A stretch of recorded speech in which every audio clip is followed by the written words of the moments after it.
ఇవాళ old club రోడ్లోని మానస హాస్పిటల్కి వచ్చాను. ఇవాళ మనతో ప్రముఖ మానసిక వైద్య నిపుణురాలు డాక్టర్ శ్రీరమ్య గారు ఉన్నారు. నేను గత 15 yearsగా ఇన్ఫర్టిలిటీ డీల్ చేస్తున్నాను. ఇన్ఫర్టిలిటీ అంటేనే చాలా మానసిక ప్రాబ్లమ్స్ కూడింది. ఆ మానసిక ప్రాబ్లమ్స్ని ఎలా ఓవర్కమ్ చేయాలి అనే హెల్ప్ ఎప్పుడు కావాలనుకుంటున్నాను.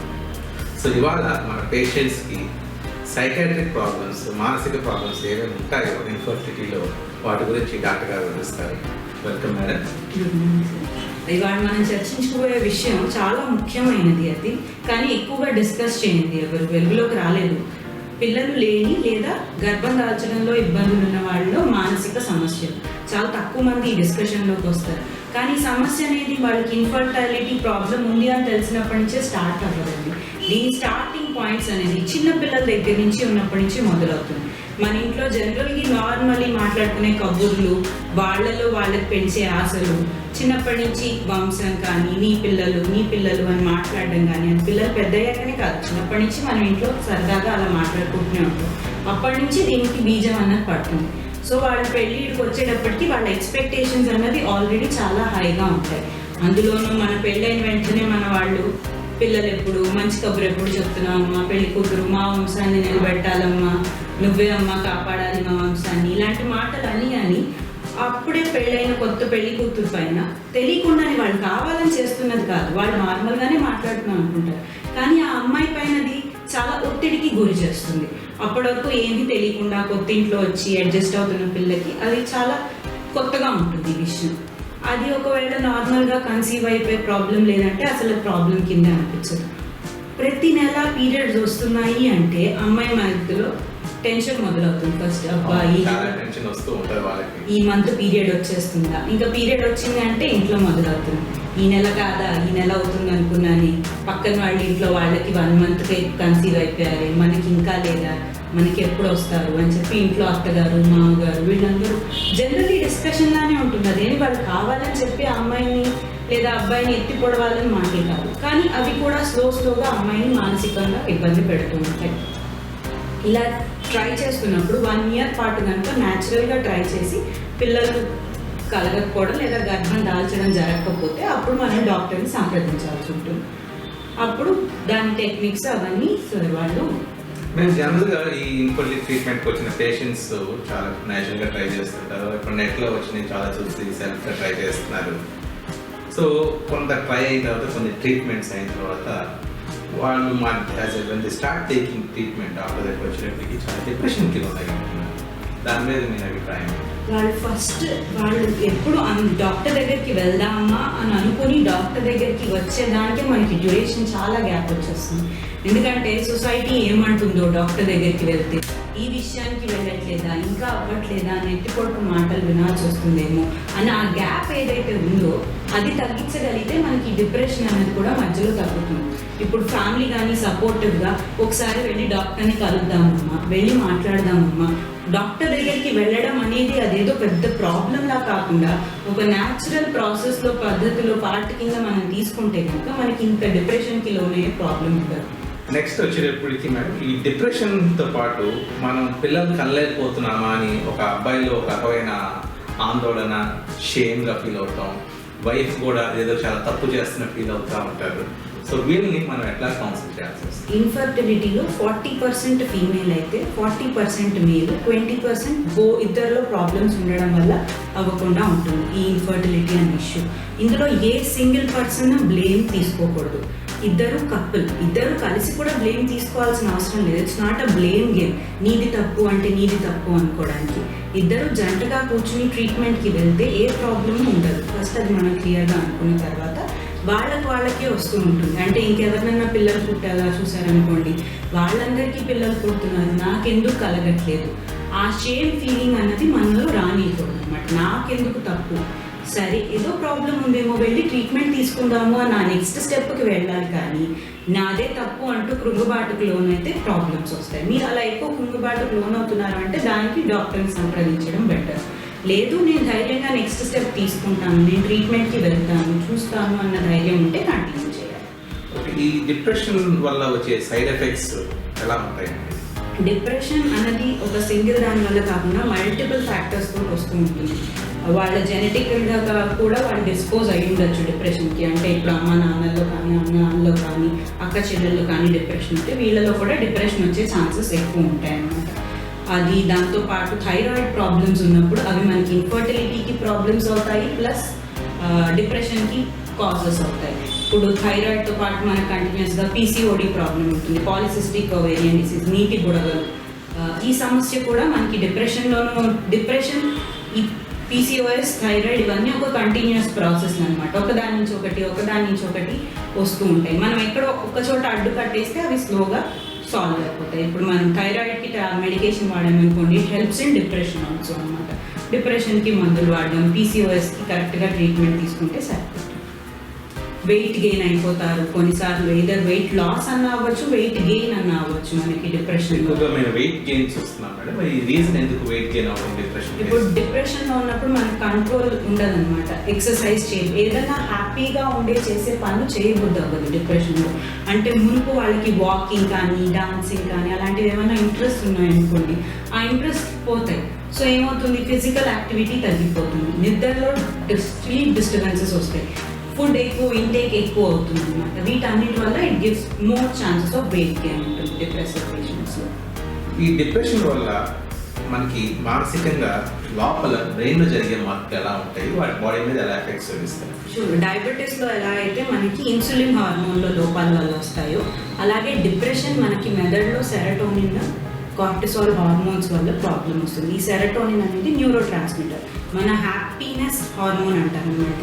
ఇది కరెక్ట్ లెవెల్స్లో ఉంటేనే మనం హ్యాపీగా ఉంటాము. ఏదైనా దానిలో మనం ఆహ్లాదం పొందడానికి ఈ హార్మోన్, ఈ న్యూరో ట్రాన్స్మిటర్ అన్నది తోడవుతుంది. సో మనకి ఎప్పుడైతే ఈ సెరటోనిన్ అన్నది తగ్గుతుందో, మన జీవితంలో రోజువారీ జీవితంలో ఆనందంగా గడిపే క్షణాలు కూడా తగ్గిపోతూ ఉంటాయి దానివల్ల. ప్లస్ మనకి థైరాయిడ్, కార్టిసాల్, ఈ హార్మోన్ లెవెల్స్ కూడా మనకి తగ్గడం వల్ల స్లీప్, వెయిట్ గెయిన్ వీటన్నిటికీ కారణం అవుతుంది. ఈ డిప్రెషన్లో ఉన్నప్పుడు wife and husband family life ఎట్లా ఎఫెక్ట్ అవుతుంది? డిప్రెషన్లో ఉన్నప్పుడు మనకి మానసికంగానే చెప్పాను కదా ఇందాక, సెరటోనిన్ హ్యాపీ న్యూరో ట్రాన్స్మిటర్ అని. సో మనకి హ్యాపీనెస్ తగ్గినప్పుడు వాళ్ళిద్దరిలో కూడా మెంటల్లీ కూడా మనకి చిరాకులు, ఇబ్బందులు, కలయికలో ప్రాబ్లమ్స్, ఫ్యామిలీ లైఫ్లో డిస్టర్బెన్స్, సెక్షువల్ లైఫ్లో డిస్టర్బెన్సెస్ ఇవన్నీ ఎక్కువ ఉంటూ ఉంటాయి. వీటికి ప్రివెన్షన్ చేయడానికి డిప్రెషన్ మనం ఎలాంటి స్టెప్స్ తీసుకోవాలి పేషెంట్స్? ఫస్ట్ మనకి ఏదన్నా కానీ మీకు సివియర్ అనిపిస్తుంటే you have to consult psychiatrist, and దానికి పర్ఫెక్ట్ యాంటీ డిప్రెసెంట్స్ ఉన్నాయి. ఇవేవో మత్తు మందులు కంపల్సరీగా ఎక్కువ రోజులు వాడాలి అలాంటిది ఏం లేదండి. ఎంత ట్రీట్మెంట్ అవసరమో అంతవరకు మాత్రమే వాడచ్చు, ప్రాబ్లం ఏం లేదు. దానికంటే ముందే, అంత సివియర్ అవ్వక ముందే వాడాలంటే దీనికి హెల్తీ లైఫ్ స్టైల్, హ్యాపీగా ఉండే life style, regular exercise, good food, avoiding junk food, good sleep and healthy life pattern, yoga కానీ ఎక్సర్సైజ్ కానీ ఏదైనా కానీ నచ్చిన యాక్టివిటీ, ఒక ఫిజికల్ యాక్టివిటీ కంటిన్యూస్గా ఉంటుంటే మనకి ఈ హార్మోన్ లెవెల్స్లో ఇబ్బందులు అవి కూడా తగ్గుతాయి. మేడం, అన్నిటికన్నా మోస్ట్ ఇంపార్టెంట్ థింగ్, ఐవీఎఫ్ చేయడం ఇది చాలా ఈజీగానే ఉంటుంది, కౌన్సిలింగ్ చేయడం చాలా ఈజీగానే ఉంటుంది. ఆ రిజల్ట్ డే వచ్చేటప్పటికి one of the most difficult thing. IU అయినా కానివ్వండి, న్యాచురల్ సైకి అయినా కానివ్వండి, లేదా ఐవీఎఫ్ అయినా కానివ్వండి, ఎన్నోసార్లు నాకే చాలా ఏడుపు వచ్చేసింది ఆ రిజల్ట్స్ చూస్తాను. పాజిటివ్ వచ్చినప్పుడు హ్యాపీగా ఉంటాను, చాలా హ్యాపీగా ఫీల్ అవుతాం. నెగిటివ్ వచ్చినప్పుడు అయితే ఆ కన్నీళ్ళు దాచుకొని పేషెంట్తో ధైర్యంగా చెప్పాల్సిన రోజులు వచ్చాయి. నాకు యాజ్ డాక్టర్ కూడా ఆ ఎన్నో ఇన్స్టెన్సెస్ నాకు ఉన్నాయి. ఎంతో బాధ కలిగించే, హ్యాపీ కలిగించే రోజు ఈ రిజల్ట్ డే. ఇది చాలా ముఖ్యమైన డే మా ఇన్ఫర్టిలిటీ ప్రాక్టీస్లో. దీన్ని పేషెంట్స్ని ఎలా హ్యాండిల్ చేయాలి, ఈ సూచనలు ఏంటి? Approximately 11th to 12th day ovulation అయ్యాక, ఆ 12th డే మనం ప్రొసీజర్స్ అవి చేశాక మనకి 30th డే, 28th డే మనకి రిజల్ట్ వస్తుంది. ఈ 12th డే నుంచి 28th డే దాకా స్లోగా హోప్ బిల్డప్ అవుతూ ఉంటుంది. ఏమో నేను ప్రెగ్నెంట్ ఏమో, ఈసారి సక్సెస్ అవుతుందేమో, దేవుడికి దండాలు పెట్టేసుకోవడాలు, దేవుడా ఈసారి అయిపోతే బాగుండని ముక్కులు పెట్టేసుకోవడాలు, అవి స్లోగా వెళ్ళి ఇంట్లో చుట్టుపక్కల వాళ్ళు కూడా ఈసారి అయిపోతుందిలేమ్మా, ఈసారి డెఫినెట్గా అయిపోతుంది, మనకి ఈసారి చూసుకోకర్లేదు అని చెప్పి ధైర్యం పెంచుతూ ఉంటారు. ఆ ధైర్యం పెంచిన వాళ్ళే ఒకవేళ నెగిటివ్ వస్తే ఏం పర్లేదు నాన్న, నెక్స్ట్ సైకిల్లో అన్నా ఉంది మనకి అన్న ధైర్యం ఇవ్వాలి ఇంట్లో వాళ్ళు. అంతేగాని వస్తుంది పాజిటివ్గా ఉండడం మంచిదే, కానీ మనం నెగిటివ్కి కూడా ముందు నుంచి ప్రిపేర్ అయ్యి ఉండాలి. ఓకే ఈ సైకిల్ కాకపోతే నెక్స్ట్ మంత్ ఇంకొక సైకిల్ ఉంది, నెక్స్ట్ మంత్లో మనం చేసుకోగలుగుతాం అని మైండ్లో ఒక పాజిటివ్గానే వెళ్ళినా కానీ you should be prepared for that negative result. అలా కాకుండా ఎప్పుడైతే ఓన్లీ పాజిటివ్గా వెళ్తామో ఆ రోజు మనకి ఒకవేళ నెగిటివ్ వస్తే మనం తట్టుకోలేము. అలా కాకుండా ముందు నుంచే మనం ప్రిపేర్ చేసుకుని ఉంచుకోవాలి. ఈ సైకిల్ అయితే చాలా మంచిది, వెరీ వెల్ అండ్ గుడ్, కానీ కాకపోతే మనకి ఇంకొక ఆప్షన్ ఉంది. ఆ నెక్స్ట్ ఆప్షన్ ఏంటో కూడా మనం రెడీగా ముందు నుంచి పెట్టుకుని ప్రిపేర్డ్గా ఉండాలి. యాంటిసిపేషన్ అంటారు, అంటే ముందు ఏం జరగబోతుందో అన్న దానికి మనం ముందు నుంచి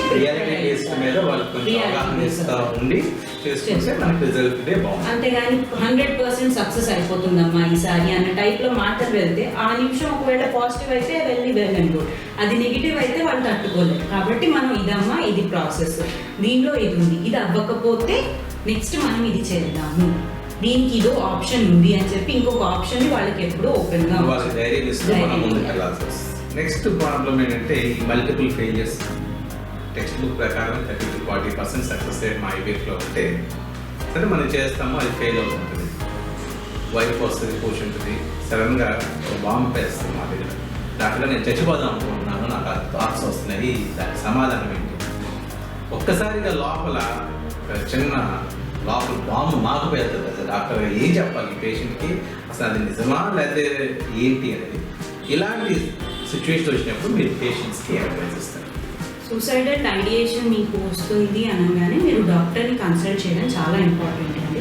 కానీ ఈ సూసైడల్ ఐడియేషన్ ఎందుకు వస్తుంది అంటే ఆ మనిషి విలువ తల్లి అయితే తప్ప నీకు విలువ లేదు అని చెప్పి మనం ఎప్పుడైతే చిన్నప్పటి నుంచి ఒక ఆడపిల్లకి నేర్పిస్తూ వస్తామో తల్లి అవ్వడమే ఇంపార్టెంట్, ఆడపిల్ల అంటే తల్లి అవ్వడం అన్న దాంతో ఈక్వేట్ చేసినప్పుడు తనకి ఇంకొక దారి లేదు అన్న భావన కలిగినప్పుడు ఇలాంటి సూసైడల్ ఐడియేషన్ వస్తుంది. లేదు, పిల్లలు ఒక్కటే జీవితం కాదు, అది కాకుండా కూడా చుట్టూ జీవితం ఉంది, దానిలో ఉన్న పాజిటివ్ ఇంపాక్ట్స్ అన్ని చూపించాలన్నమాట. లేదు తల్లి, ఇంకా నీకు ఇదిగో ఇవి ఆప్షన్స్ ఉన్నాయి, నువ్వు ఇది చేయొచ్చు, ఇది కాకపోతే అడాప్ట్ అన్నా చేసుకోవచ్చు, నీ లైఫ్ ఫినిష్ అయిపోలేదు. ఎప్పుడు వస్తుంది మనకి సూసైడల్ ఐడియేషన్ అన్నది? ఇంకా నాకు లైఫ్లో హోపే లేదు, ఇంకా నేను ఏమి చేయడానికి పనికిరాను అన్న భావన కలిగినప్పుడు వాళ్ళలో సూసైడల్ ఐడియేషన్స్ వస్తాయి. మనం అలా కాకుండా వాళ్ళకున్న పాజిటివ్ ఆస్పెక్ట్స్ అని చూపించాలి వాళ్ళ లైఫ్లో. ఇంత కేరింగ్ హస్బెండ్ ఉన్నాడు, నేను తీసుకొస్తున్నాను ట్రీట్మెంట్కి, నీ ఫ్యామిలీ వాళ్ళు నీకు ఇంత సపోర్టివ్గా ఉన్నారు, నీకు ఇంకా ఇది ఉంది, అట్లీస్ట్ నువ్వు అఫోర్డ్ చేయగలుగుతున్నావు ఈ ట్రీట్మెంట్ని, దేవుడు నీకు ఇన్ని మంచివి ఇచ్చారు అని చెప్పి వాళ్ళలో పాజిటివ్స్ అన్ని మనం వాళ్ళకి చూపించాలి. తప్పమ్మా నువ్వు అలా ఆలోచించకూడదు. లేదు, ఈవెన్ ఆ సూసైడల్ ఐడియేషన్ కంటిన్యూ అవుతుంటే ఒక సైకియాట్రిస్ట్ హెల్ప్ తీసుకుని యాంటీ డిప్రెసెంట్స్ వాడడం మొదలుపెట్టవచ్చు. ఈ ప్రెగ్నెన్సీస్ వస్తాయి ట్రీట్మెంట్స్ అయిన తర్వాత. సో ఈ ప్రెగ్నెన్సీస్ వచ్చిన తర్వాత that day is very moment of joy. But as such మేము ఈ ప్రెగ్నెన్సీస్ కూడా లాస్ అవడం కూడా చూస్తాం. ఈ lose around 15-20% of pregnancies, abortions కానీ ఐయుడీస్ కానీ. సో అప్పుడు ఒక్కసారిగా మానసికంగా వాళ్ళు ఒత్తిడి వాళ్ళకి మీరు ఇచ్చే అడ్వైస్ అంటే చాలా కాలంగా ఎదురు చూసి ఎన్నో కళలు కానీ ఎంతో కష్టపడి ఎన్నో ట్రీట్మెంట్లు వాటికి తీసుకున్న తర్వాత వచ్చిన గుడ్ న్యూస్ ఒక ప్రెగ్నెన్సీ, అది కోల్పోవడం అంటే నిజంగా బయటకు పుట్టిన ఒక బిడ్డని కోల్పోయినంత బాధపడతారు. అది సహజం, వాళ్ళు అన్నీ ఆశలు పెట్టుకుంటారు, ఇంకా ఎక్కువ ఆశలే పెట్టుకుని ఉంటారు. ప్రెషస్ ప్రెగ్నెన్సీస్ అని అంటారు. వాటిలో కోల్పోయినప్పుడు వాళ్ళ బాధ అసలు వర్ణనాతీతంగా ఉంటుందన్నమాట. ఎందుకు నేనేం చేయలేకపోయాను, ఫస్ట్ నేను చేశాను, నేనేదో తప్పు చేశాను, దానివల్లే ఇలా అయింది, నేనేదో పాత జన్మలో తప్పు చేసి ఉంటాను, దానివల్ల నాకు ఈ జన్మలో ఇలా శిక్ష పడుతోంది అన్న ఫీలింగ్లో ఉంటారు. ఈ టైంలో వాళ్ళని ఒంటరిగా వదలకూడదు, తల్లిని కానీ తండ్రిని కానీ ఎవరో ఒకళ్ళు కంటిన్యూస్గా వాళ్ళతో సపోర్టివ్గా లేదమ్మా, పాజిటివ్ విషయాలు చెప్తూ మళ్ళీ వస్తుంది, ఏం ప్రాబ్లం లేదు, మళ్ళీ మనం ట్రై చేసుకోవచ్చు, ఇంకా హోప్ ఉంది, ఏం ప్రాబ్లం లేదు, నెక్స్ట్ చూసుకోవచ్చు, నెక్స్ట్ ఆప్షన్ ఉంది, పాజిటివ్ ఫీలింగ్స్ని మనం మాట్లాడుతూ ఉంటారు చుట్టాలు కానీ. అంతేగాని పక్క నుంచి నీ వల్లే పోయింది, నువ్వేదో బొప్పాస్ పండు తిన్నావు అప్పుడు అందువల్లే పోయింది, ఈ బిడ్డ సరిగ్గా ఇలా మాట్లాడే వాళ్ళని ఫస్ట్ అవాయిడ్ చేశారు. వాళ్ళకి ఎవరితోటైతే ఇప్పుడు అమ్మాయి పుట్టింట్లో కనుక కంఫర్టబుల్గా ఉంటే కొన్ని రోజులు పుట్టింట్లో ఉంచి తను మొత్తం ఇది అయిపోయాక రావడం, ఆ అమ్మాయి ఫ్రెండ్స్తో గడపడం ఎక్కువ ఇష్టపడుతుంటే కొంతసేపు ఫ్రెండ్స్తో, ఒంటరితనంగా వదలకూడదు ఆ నిమిషంలో. ఒంటరితనంతో వదిలితే మళ్ళీ అదే ఆలోచనలు, లేదా ఇప్పుడు ఐయుడి అయిందనుకోండి, నా పొట్లో ఉన్నప్పుడు పాపిలా కదిలింది, అలాంటి ఆలోచనలు వాళ్ళకి మళ్ళీ వస్తూ ఉంటాయి అన్నమాట. అందుకని వాళ్ళు ఎవరికన్నా వాళ్ళ బాధని క్లియర్గా ఎక్స్ప్లెయిన్ చేసి ఓపిక ఉండి వినే వాళ్ళతోటి వాళ్ళు ఎక్కువ మాట్లాడుతున్నారు. అది అక్క కావచ్చు, చెల్లి కావచ్చు, ఎవరైనా ఒకరు వాళ్ళ మనసులో భావాలు వాళ్ళు క్లియర్గా క్లీన్గా చెప్పి విని ఓపికగా విని కరెక్ట్ సజెషన్ ఇచ్చే వాళ్ళతోటి మాట్లాడడం ఎక్కువ చేయాలి. లేదు అలాంటి కుదరని పరిస్థితుల్లో కౌన్సిలింగ్కి వస్తే కౌన్సిలింగ్ టైంలో అలా మాట్లాడతారు. ఒక పేషెంట్ని when we say that she requires to go to a psychiatrist, ఇప్పుడు డిప్రెషన్ కంటే మెయిన్ 3 ఉంటాయి సార్. హోప్లెస్నెస్, ఇంకా నా హోప్ లేదు, ఇంకా నేను ముందుకు వెళ్ళలేను, నేనేం చేసినా వేస్ట్. వర్త్లెస్నెస్, నాకు నేను ఏది చెయ్యలేను. హోప్లెస్నెస్, వర్త్లెస్నెస్, నాకు ఫ్యూచర్ అన్నది ఏమీ లేదు అనే టైప్లో కంటిన్యూస్గా కనీసం 2 వారాల పాటు వాళ్ళకి అనిపించింది అనుకోండి, 2 వారాల నుంచి నాది ఇదే పరిస్థితి అండి, నాకు అసలు ఏ పని చేయబోద్దు అవ్వట్లేదు, నాకు నిద్ర పట్టట్లేదు, మనసులో దిగులుగా ఉంటుంది, నేను దేనికి పనికి రాను, నేను ఏం చేసినా అది సక్సెస్ అవ్వదు అన్న ఫీలింగ్ తోటి 2 వీక్స్ నుంచి కంటిన్యూస్గా ఉన్నారు అని అనిపిస్తే అప్పుడు వెంటనే వాళ్ళని సైకియాట్రిస్ట్ దగ్గరికి రిఫర్ చేయాలి. ఫైనల్గా వచ్చేటప్పుడు వాళ్ళకున్న స్ట్రెస్ని తగ్గించుకోవడానికి మీ దగ్గర చుట్టాలు ఏమైనా ఉన్నాయి రహస్యాలు? స్ట్రెస్లో ఉండడం అంటే మెయిన్ ఫ్యాక్టర్ అండి హెల్దీ లైఫ్ స్టైల్ మెయింటైన్ చేయాలి. హెల్దీ లైఫ్ స్టైల్కి you should have any physical activity in the morning or evening, any time you have to spend some time for the physical activity. Either walking కానీ, jogging కానీ, running కానీ, మీకు games ఆడడం ఇష్టం ఉంటే cricket ఆడడము, badminton ఆడడము, spend some time on physical activity. అది పిల్లలతోటి వాకింగ్కి వెళ్ళడము ఏదన్నా అవ్వచ్చు, physical activity. And good food, grains, pulses, ఇప్పుడు వస్తున్న చిరుధాన్యాలు అంటున్నారు కదా, millets, omega-3 fatty acids like fish ఎక్కువ ఉన్న ఫుడ్, అలాంటివి, హెల్దీ ఫ్రూట్స్, సీజనల్ ఫ్రూట్స్, ఏవో డిఫరెంట్ ఫ్రూట్స్ వస్తలేదు మనకు దొరికే, సపోటా కానీ, ఏ సీజన్లో వచ్చే పైనాపిల్ కానీ, మ్యాంగో కానీ, ఏదైనా కానీ హెల్దీగా లిమిటెడ్ అమౌంట్లో తీసుకోవడం. Good exercise, good food and sleep. Sleep అనేది చాలా ఇంపార్టెంట్ అండి. You require minimum of 7 to 8 hours of undisturbed pleasant sleep. ఇది చాలా మందికి మనకు పాటించడానికి టైం ఉండట్లేదు. బట్ మనకి నైట్ 10 o'clockకి అలా మెలటోనిన్ హార్మోన్ అనేది రిలీజ్ అవుతుంది. That is the sleep hormone అనమాట. అది melatonin is also linked to serotonin. So మనకి అప్పుడు అది హ్యాపీనెస్ హార్మోన్ కూడా లింక్ అయి ఉంటుంది, న్యూరో ట్రాన్స్మిటర్ కూడా లింక్ అయి ఉంటుంది. సో మనకి మెలటోనిన్ బాగా ప్రొడ్యూస్ అవ్వాలంటే you should have a regular sleep cycle అనమాట. You should have 7 to 8 hours of uninterrupted sleep at night. And then spending time on a hobby. మీకు కుట్టడం ఇష్టం పట్టడం అంటే కుట్టండి, లేకపోతే పాటలు వినడం ఇష్టం ఉంటే వినండి. మీకంటూ మీకు ఒక minimum 1/2 an hour per day spend చేసుకోవాలి. ఏ దాని గురించి ఆలోచించకుండా మీకు ఇష్టమైన పని, మీకు ఆహ్లాదమైన పని, అది మీకు టీవీ చూడడం ఇష్టం ఉంటే మీకు ఇష్టమైనది చూడాలని అనుకుంటే మీ ఇష్టమైనది చూడడం, అలాంటిది ఒక 1/2 an hour spend some time for your self, only for you. మనం అవాయిడ్ చేయాల్సిన జంక్ ఫుడ్ అండి. బికాస్ అది మనకి హార్మోనల్ ఇంబ్యాలెన్స్లో చాలా ప్రాబ్లమ్స్ వస్తున్నాయి ఇప్పుడు. ఈవెన్ టొమాటో కెచప్స్ వాటికి కూడా they are saying that they are అమౌంట్కి మించి తీసుకుంటే ప్రాబ్లమాటిక్ అని చెప్పి. జంక్ ఫుడ్, న్యాచురల్ ఫుడ్ మన ముందు కాలంలో ఏంటంటే what was our junk food in old generation అంటే పల్లి చెక్కలు, నువ్వులు ఉండలు, విచ్ ప్రమోటెడ్ హెల్త్. బట్ ఇప్పుడు వచ్చేసరికి పిజ్జాలు, బర్గర్లు, ఇవి అవాయిడ్ చేస్తే better. Once in a while is fine, but regular diet of this junk food can cross problems with obesity and depression కూడా ఇవి ప్రీకర్సర్స్ అవుతాయి అన్నమాట. Sleep, screen time. మనకి స్క్రీన్ టైం పెరిగిపోయినప్పుడు హస్బెండ్ వైఫ్ మధ్య ఇంటరాక్షన్ కూడా తగ్గిపోతుంది స్క్రీన్ టైం వల్ల. ఎవరి చూస్తూ ఉంటాం కార్టూన్స్లో, హస్బెండ్ ఒకవైపు, వైఫ్ ఒకవైపు తిరిగి ఫోన్ చూసుకుంటూ ఉంటారు. ఇంటిమసీ అన్నది తగ్గిపోతుంది దీనివల్ల. కూర్చుని ప్రశాంతంగా మాట్లాడుకోవడం, హాయిగా క్షణాలు స్పెండ్ చేయడం అనేది స్క్రీన్ టైం వల్ల తగ్గిపోతుంది. So it's better to avoid. ఒక సర్టెన్ టైం తర్వాత ఫోన్ని పక్కన పెట్టేసి ఇంకా దీనికి మించి మేబీ ఒక 7 o'clock తర్వాత ఫోన్లో చూడను, పక్కన పెట్టేసి ఏదైనా only for attending phone purposes పెట్టుకోవడం, అలాంటివి చేస్తే you will have develop better relationship with in మీకు, మీ హస్బెండ్కి కానీ, లేదా వైఫ్ అండ్ హస్బెండ్కి మధ్య ఆ రిలేషన్ అన్నది బెటర్ అవుతుంది అన్నమాట. ఇప్పుడు మీరు సైకాట్రిస్ట్ దగ్గరికి పంపించినప్పుడు చాలా స్టిగ్మాటిక్స్గా ఫీల్ అవుతున్నారు పేషెంట్స్ని. సో వాటిని ఎలా మేము అవాయిడ్ చేయాలి అండ్ మీరు ఎలా కౌన్సిలింగ్ ఇస్తారు? ఇప్పుడు సైకియాట్రిస్ట్ దగ్గరికి రావడం అనేది చాలా నార్మల్ అండి. ఇప్పుడు మనకి ఏదైనా దెబ్బ తగిలితే కుట్టేయించుకోవడానికి డాక్టర్ దగ్గరికి వెళ్తాం. ఇది కూడా సైకియాట్రిస్ట్ దగ్గర రావడం కూడా అంతే నార్మల్గా ఫీల్ అవ్వాలి. దీనిలో ఏదో తప్పు చేసేసాము, అమ్మో ఏమేమి మందులు పెట్టేస్తారో అలాంటి అపోహలు ఏమీ లేకుండా ప్రశాంతంగా రావాలి. ఓపెన్ మైండెడ్తో వస్తే మాకు ట్రీట్మెంట్కి హాయిగా మేము క్లియర్ కట్గా ట్రీట్మెంట్ చేస్తాం. ఇప్పుడు మానసిక వైద్యుల దగ్గరికి వెళ్తున్నారు అని చెప్పడానికి కూడా చాలా మందికి ఇబ్బందిగా ఉంటుందన్నమాట. అలాంటి ఇబ్బంది ఏమీ పడక్కర్లేదు. మీకు కావాల్సిన టైంలో రావచ్చు, మీకు చెప్పాలనుకున్నది క్లియర్ కట్గా క్లీన్గా చెప్పచ్చు. దానికి అవసరమైతేనే మందులు పెడతాం. మేమే వచ్చిన ప్రతి వాళ్ళకి మందులు అవసరమే ఉండకపోవచ్చు. కౌన్సిలింగ్ సెషన్స్ లో కూడా చాలా మంది బెటర్ అయిపోతారని, సో కౌన్సిలింగ్ సెషన్స్ కి అట్లీస్ట్ ఒక సైకాట్రిస్ట్ గైడెన్స్ లో చేస్తే బెటర్ అని. ఎందుకంటే ICMR కూడా you need psychologist in your team అని చెప్తున్నారు. ప్రీ ట్రీట్మెంట్ కౌన్సిలింగ్ కి కానీ, how to prepare them for the bad news కానీ, వీటన్నిటికీ you need a psychiatrist help for that.